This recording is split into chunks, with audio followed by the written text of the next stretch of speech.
Voluntary వ్యవస్థను ప్రవేశపెట్టిన తర్వాత చంద్రబాబు నాయుడు, పవన్ కళ్యాణ్ ఏదో ఒక రూపంలో కుట్రలు చేస్తూనే ఉన్నారు. 1వ తేదీన పెన్షనర్లకు అందే నగదును అందకుండా ఎన్నికల కమిషన్కు చంద్రబాబు నాయుడు, మేధావుల ముసుగులో ఉన్న కొంతమంది వ్యక్తులు ఎన్నికల కమిషన్కు ఫిర్యాదు చేశారు. దీనివల్ల లబ్ధిదారులకి ఎటువంటి నష్టం జరుగుతుంది అనే విషయాలు మనతో మాట్లాడడానికి మంత్రి గుడివాడ అమర్నాథ్ ఉన్నారు.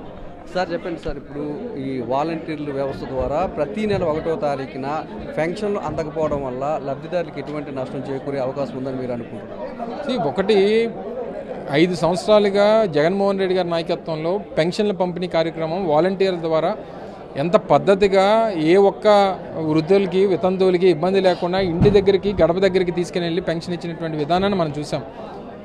మొదటి నుంచి చంద్రబాబు నాయుడు గారు ఏం చెప్పారు, వాలంటీర్లు విధానాన్ని రద్దు చేస్తాను, వాలంటీర్లు లేకుండా చేస్తాను అని చెప్పి ఏదైతే ప్రచారం ఆయన చేస్తూ వచ్చాడో, ఈరోజు ఆయనకు చెందినటువంటి ఒక సంస్థతో ఎలక్షన్ కమిషన్కి లెటర్ పెట్టించి వాలంటీర్లు పెన్షన్లు పంచడానికి వీల్లేదని చెప్పి మళ్ళీ ఆ వృద్ధుల్ని, వితంతువుల్ని, ఆ వికలాంగుల్ని అందరినీ తీసుకొని వచ్చి సచివాలయాల ముందు లైన్లు కట్టండి, మీకు రోజుకో, 2 రోజులకో, 3 రోజులకో, 10 రోజులకో మీకు పెన్షన్ ఇస్తామని చెప్పి మళ్ళీ ఇబ్బంది పెట్టేటువంటి కార్యక్రమం చేశారు. సో దీని ద్వారా ప్రజలు తెలుసుకోవాల్సింది ఏంటంటే, ఒకవేళ చంద్రబాబు నాయుడు పొరపాటున అధికారంలోకి వస్తే మీ పరిస్థితి ఈ రకంగా ఉంటుంది. పెన్షన్దారులు మళ్ళీ గతంలో జరిగినటువంటి ఇబ్బందులన్నీ ఎదుర్కొనాల్సి వస్తుంది, మళ్ళీ మధ్యవర్తులకి డబ్బులు ఇవ్వాల్సినటువంటి పరిస్థితి వస్తుంది, మళ్ళీ మీకు అందాల్సినటువంటి పెన్షన్ పూర్తిగా అందేటువంటి పరిస్థితి ఉండదు. వీటన్నిటికీ ఒక ట్రైలర్ని చంద్రబాబు నాయుడు చూపించినట్టుగా నాకైతే అర్థమవుతుంది. సో జగన్మోహన్ రెడ్డి గారు వస్తే మళ్ళీ గతంలో ఇచ్చినటువంటి పాత విధానం ద్వారా గడప గడపకి పెన్షన్లు తీసుకెళ్ళి ఇచ్చేటువంటి కార్యక్రమం మళ్ళీ కొనసాగుతుంది. చంద్రబాబు నాయుడు అధికారంలోకి వస్తే ఈ రకంగా మళ్ళీ రోడ్ల మీద బారులు తీరి, రోడ్ల మీద పడిపోయి, కొంతమంది చనిపోయి, కొంతమంది ఇబ్బందులు పడి, మధ్యలో మధ్యవర్తులకు డబ్బులు ఇచ్చి ఈ రకమైనటువంటి పరిస్థితులు వస్తాయనేటువంటిది కళ్ళకు కట్టినట్టుగా చంద్రబాబు నాయుడు గారు చూపించారు. ఇది ప్రజలు రాష్ట్రంలో దాదాపు 70 లక్షల మంది పెన్షన్దారులు ఏదైతే రాష్ట్రంలో ఉన్నారో వీళ్ళందరూ కూడా గ్రహించాలని చెప్పి కోరుతా ఉన్నా. సార్, ఇంటింటికి పెన్షన్ అందకుండా ఎన్నికల కమిషన్కి ఫిర్యాదు చేసింది వాళ్ళే, మళ్ళీ ఇంటింటికి వెళ్ళి పెన్షన్ ఇవ్వాలి ఏర్పాట్లు చేయాలని అడుగుతున్నది కూడా. అంటే ఈ ద్వంద్వ విధానాన్ని ఏ విధంగా చూస్తారు? ఆయన ఈరోజు వృద్ధులందరూ కూడా ప్రతి నెల ఇంటి దగ్గరికి వెళ్ళి వీళ్ళు ఐరస్ తీసుకుని ఏలుముద్ర వేయించుకుని డబ్బులు అందజేస్తుంటే చాలా ఆనందంగా వాళ్ళు హ్యాపీగా ఉన్నారు. ఇవాళ నిన్న టీవీల్లో చాలా చోట్ల చూసాం.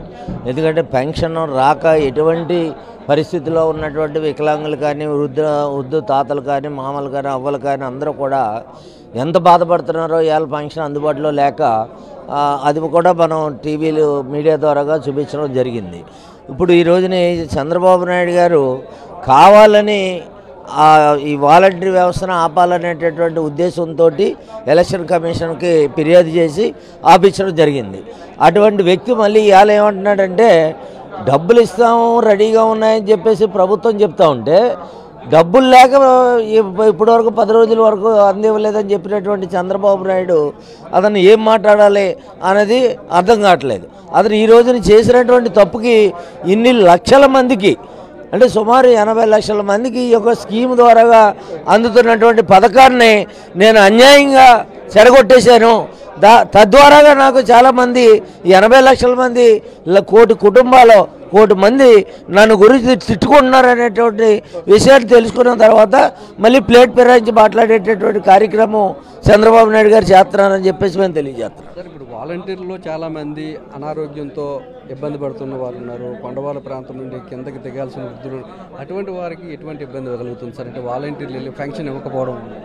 అసలు వాలంటరీ వ్యవస్థ పెట్టిన తర్వాత జగన్మోహన్ రెడ్డి గారిని ఈ రాష్ట్ర ముఖ్యమంత్రిగా జగన్మోహన్ రెడ్డి గారు ప్రమాణ స్వీకారం చేసిన తర్వాత వాలంటరీ వ్యవస్థతో పాటు అనేకమైనటువంటి ముఖ్యమైనటువంటి సంస్కరణలు చేసిన కార్యక్రమం జరిగాయి.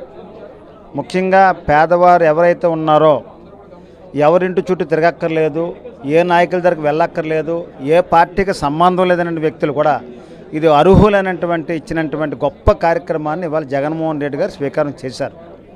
ఈరోజు ఎవరి దగ్గరికి వెళ్ళి పెన్షన్ తెచ్చుకోవాలంటే డబ్బులు ఖర్చు అయ్యి, ఆఫీస్కి తిరగాలన్నా, ఎవరి దగ్గరికి వెళ్ళాలన్నా వాళ్ళకి రావాల్సిన దానికన్నా ఖర్చు ఎక్కువైంది. ఈరోజు జగన్మోహన్ రెడ్డి గారు ముఖ్యమంత్రి అయిన తర్వాత ఎక్కడికి వెళ్ళక్కర్లేదు, ఏ ఆఫీస్కి వెళ్ళక్కర్లేదు, ఇంటి ముందుకు వచ్చి ఇచ్చినటువంటి కార్యక్రమాలు చేపట్టారంటే అది జగన్మోహన్ రెడ్డి గారి తల కార్యక్రమం. రెండు, ఇదేం కాకుండా ఏంటంటే ఈ వాలంటరీ వ్యవస్థ వల్ల ఏంటంటే ప్రతి గ్రామంలో కూడా ఇవాళ మెడికల్ హెల్త్ సంబంధించిన కానీ అనేకమైనటువంటి మార్పులు తీసుకొచ్చి నేరుగా వాళ్ళ అకౌంట్లకే డబ్బులు నేరుగా స్విచ్ నొక్కినటువంటి కార్యక్రమం కూడా జరుగుతూ ఉంది. వాలంటీర్ వ్యవస్థను చూసి ఎందుకు తెలుగుదేశం పార్టీ నాయకులు జనసేన పార్టీ నాయకులు భయపడుతున్నారని మీరు అనుకుంటున్నారు? ఎందుకంటే వాళ్ళు చేస్తున్న సేవలు వాలంటీర్ వ్యవస్థ ద్వారా పెద్ద ఎత్తున ఈ రాష్ట్రంలో ప్రతి ఇంటికి సేవలు ఇచ్చేటువంటి కార్యక్రమం జరిగింది. ఇప్పుడు మనకు అర్థమవుతుంది ఎవరు ఈ రాష్ట్రంలో శాడిస్ట్ సైకోగోలు ఎవరో.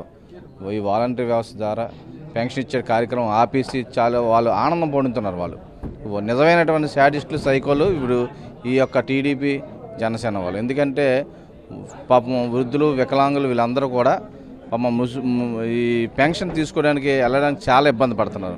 నేరుగా 1వ తారీఖు 6 గంటలకు ఇంటికి ఇచ్చేటువంటి కార్యక్రమాన్ని చెడగొట్టి ఈరోజు వీళ్ళు ఆనందం పొందుతున్నారు. రాబోయే రోజుల్లో ప్రజలే వాళ్ళే వీళ్ళకి బుద్ధి చెప్తారని సందర్భంగా తెలియజేసుకుంటాం. ప్రతి నెల 1వ తారీఖున పెన్షన్దారులకు పెన్షన్ అందకుండా చంద్రబాబు నాయుడు జనసేన నేతలు సైకోల శాడిస్టులా వ్యవహరిస్తున్నారని, వారందరికీ కూడా ప్రజలు రానున్న రోజుల్లో బుద్ధి చెప్పడానికి సిద్ధంగా ఉన్నారని, నిస్వార్థంగా సేవ చేస్తున్నారు కాబట్టి వాలంటీర్లను చూసి తెలుగుదేశం పార్టీ జనసేన పార్టీ నాయకులు భయపడుతున్నారని ఇక్కడ ఉన్న వైఎస్ఆర్సీపీ నేతలు చెప్తున్నారు. కెమెరామెన్ శంకర్తో నాయుడు, గాజువాక నుంచి.